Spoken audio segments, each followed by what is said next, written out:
Hello, everybody. Welcome to A Survivor's Guide to Hell, the podcast. I'm PJ Aubrey, here to walk you through this pessimist-friendly guide to finding the silver lining. Each week, we pick an unpleasant topic and share stories and information that will hopefully help you laugh, help you find a bright side, or even change your perspective on something. Thank you so much for listening. Today, our unpleasant topic is being broken. If you're feeling a little fractured, we have some ideas that might just help put you back together again. Let's go!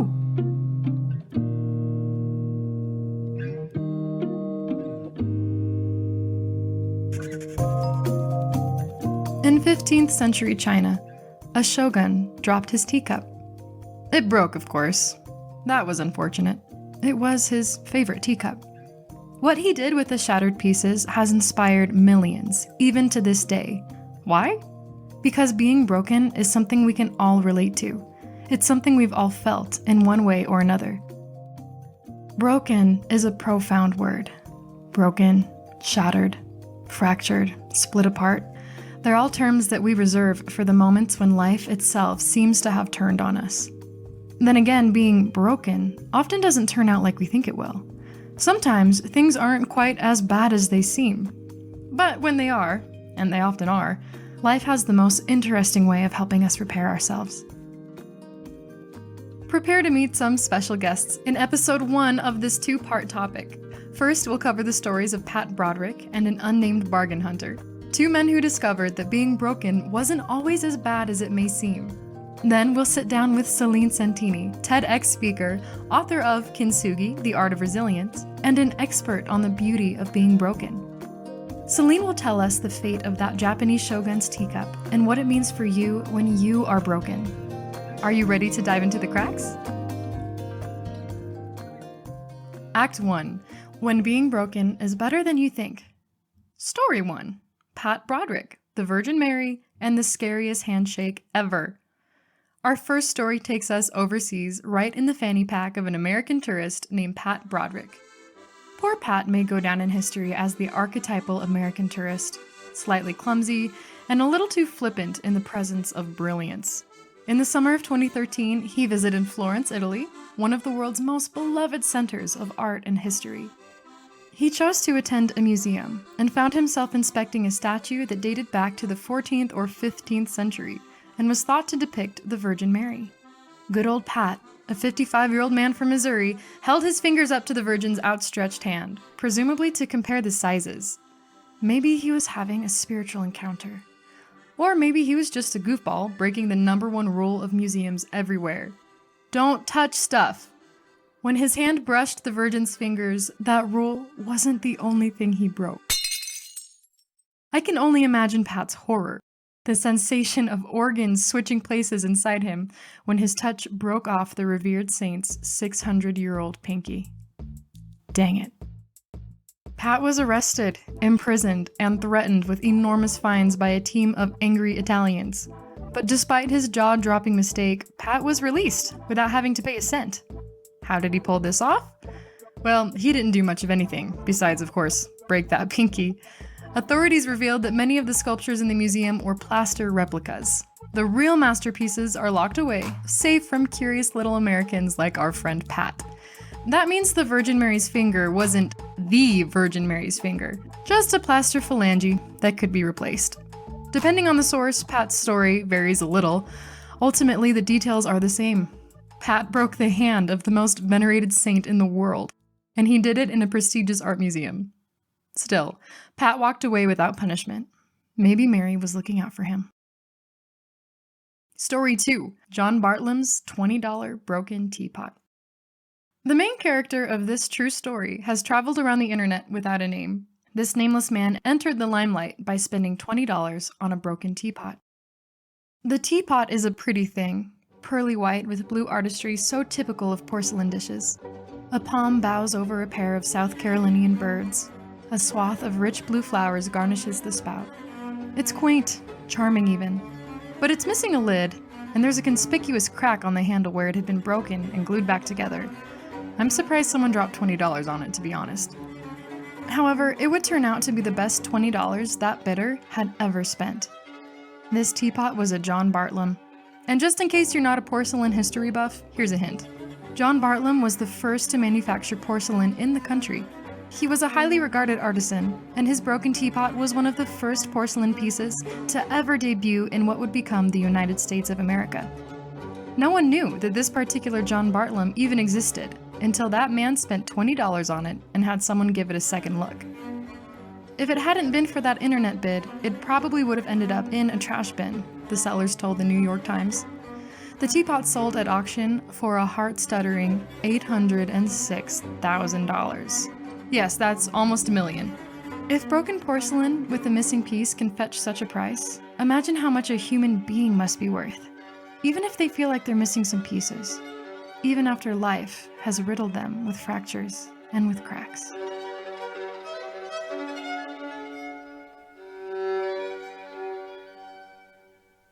Act 2. Kintsugi. What happens when you mix pain with gold? A few weeks ago, I watched a TedX video. The speaker on the screen, a lovely woman with a genuine smile, was holding a glossy black bowl, gesturing to it as she spoke to her audience. I couldn't tell what she was saying. My one semester of high school French wasn't enough to help me understand that beautiful language she was speaking. The woman, Céline Santini, tossed the bowl into the air, extended her arms, and caught it on the way down. She continued to speak a minute more, gesturing with the bowl still in her hands, until that black, glossy thing rolled off her fingertips. It fell to the floor and shattered there. Interesting, I thought, still clueless of what she was saying. Luckily, the video included an English transcript. I paused the video to read it. The first line said, "This bowl is here because it represents life. My own life, but also yours, as in life itself." Maybe don't throw it, I thought. I read where the transcript described the clink of the bowl breaking on the ground. Sometimes, Céline said, we fall. Sometimes we break up. We all have fault lines.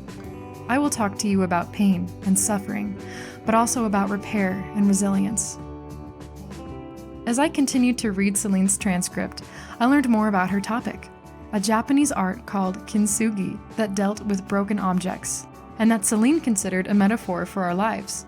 As she explained this Kintsugi, I knew I had found the person I wanted to talk to. Céline was extremely friendly when I contacted her and agreed to speak with me for this podcast. It's strange to me how early it is where I am and how late it is where you are. Is it 6 or 9 for you? It's 7 o'clock right now in the morning. Oh, wow, you are, okay, so you are courageous. Are you still in your pajamas? No, I wish, but no. Celine, what is Kintsugi's origin story? Yeah, well, there's a legend here. And they say that the shogun of Japan at that time, like in the 15th century, shogun is like a chief of army. He was, of course, doing the famous Japanese tea ceremony, as you can imagine. And he was using his favorite Chinese bowl. And the legend says that one day he broke this bowl, and he was very sad because it was his favorite. So he says, okay, we'll send it back to China to have this specific bowl repaired. And of course, you can imagine at that time how long it takes to send a bowl front and back to China. It's I guess a few weeks, maybe a few months. So he waits, and finally get the final result. And it's so disappointing. They used this ugly repair with staples. They put staples on the scar along all the way, but also it doesn't even solve the problem because this bowl is not watertight anymore. So it's the shogun is so mad and so upset that he has his Japanese craftsmen to find a better solution. And this craftsman had this brilliant idea. Here they said, okay, the bowl is definitely broken. What could we use first for the watertight problem? And they say, okay, there's this lacquer we've used for centuries because it's very watertight. But then they've got this scar, very brown or red or very visible. So instead, what can we do now? And they said, oh yes, let's put some gold on it. The Japanese people love things very crafted and very neat. They sprinkle some golden dust, and the golden dust melts into the varnish, into the polish. I realized, Phoebe, we did not made a definition about Kintsugi, so maybe people don't know what we are talking about. Yeah, let's talk about what Kintsugi is. Well, if you break an object, instead of throwing away the pieces or hide the repair, you actually decide that you will underline all the scars with real gold. So that means that if you get this broken object, it's repaired, and you see all the repair with a line of gold instead of just glue. So it's actually beautiful, because this object, which might be before very plain, very simple, becomes completely unique, but it also becomes stronger because it has been repaired with this special glue, a very strong glue. So the object actually is stronger than before being broken, and it's also more precious because you've been using gold for the repair. So that's a beautiful metaphor, a metaphor for life, because we've been suffering, we've been broken. Whatever your ordeal is, it can be a physical pain like a cancer or disability, or it can be an emotional pain like a breakup or breakdown. You know, there's always this word break.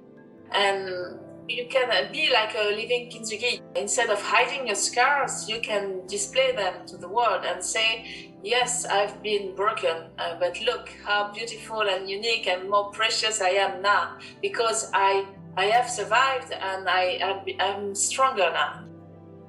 I didn't know that Kintsugi also made the vessel stronger.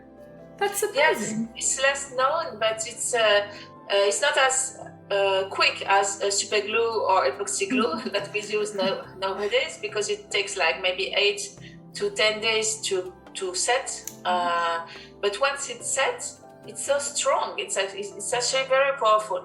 There's a legend which says that to check the repair, some Kintsugi masters used to break again the Kintsugi balls just to check, even if it broke again. Well, it doesn't matter, because you can still create new patterns. Yes. So that's actually great. It gives you hope. Céline, so what life circumstances led you to discover Kintsugi? I met it when it was a very difficult time in my life, because I was going through my second divorce and I had this baby with me. So it was a very intense period of my life. And I was reading a magazine about how to have a successful divorce. And that's where I met for the first time the word Kintsugi, and it intrigued me. So I said, what is this? And I typed Kintsugi on Google, and then suddenly I saw all these beautiful golden lines, and I said to myself, oh my God, this is love at first sight. This is me. This ball is talking about. This is my life. I investigated more, and I felt very comforted by Kintsugi. So when I finally met it, I'm like, oh, at last, that was it. And I was probably not ready before. How is Kintsugi a metaphor for life? It has so many different levels. It's incredible. Kintsugi, as I said, can be a metaphor when you display your beautiful golden scars and you say to the world, look, I'm proud of me, I'm proud of my journey, I'm proud of what I've been through. I won't hide it anymore, and I will definitely be stronger and more precious of experience. And I know that I have survived, and I will shout it to the world. But as I said before, when I met Kintsugi, when I tried Kintsugi, I discovered there were so many other levels. When you actually use the Kintsugi technique and you use the specific supplies, and each of these steps is also a metaphor for life. So that's the brilliance of it. So do you want me maybe to get through the 6 steps if you want? Sure. Thank you for listening to this week's episode. We're not finished talking to Céline. Next week, we'll learn the steps to Kintsugi and how they can help us repair ourselves with a sprinkling of gold. Then we'll cover the story of Emil J. Frierick, a man with a broken childhood and a habit of breaking the rules that were keeping thousands of children from surviving a bloody disease. It's time for our Silver Liners Challenge. Try and find something in this episode that you can apply to your own broken feelings. Maybe things aren't as bad as they seem, like in the story of Pat and the Virgin Mary. Or maybe you're worth more than you think, like in the story of the cracked $800,000 teapot. Or perhaps it's time to start the healing process and sprinkle some gold in your wounds. Feel free to share your experiences in the comments of our website, www.survivorsguidetohell.com, or on our Facebook page. This is a podcast version of our sister production, A Survivor's Guide to Hell, the blog. This podcast gives you a way to access our content when you're driving, cleaning house, or visiting an art museum. But if you'd like to see the videos and pictures that often accompany our posts, like a picture of the Virgin Mary's broken finger, check out our website at survivorsguidetohell.com, where you'll also find much more information, including our storytelling code of ethics. We're always looking for cool new stories. If you have anything you'd like to share, please visit our site and drop us a line. Remember, if you liked this episode, please subscribe on Apple Podcasts, Spotify, Stitcher, or YouTube. Listen, if you like this podcast, there are a few ways you can support us. Just listening is an amazing thing that you're doing right now. And now, that is really helpful to us. If you hear anything in any of these episodes that you think might help another person, please share. We would love it, and they might love it too. All right, it's time for our cheesy joke of the week. Guys, this one is really cheesy. What language do teapots speak? Tea brew. Yeah, I went there. All right, I hope you have an excellent Monday and a great week.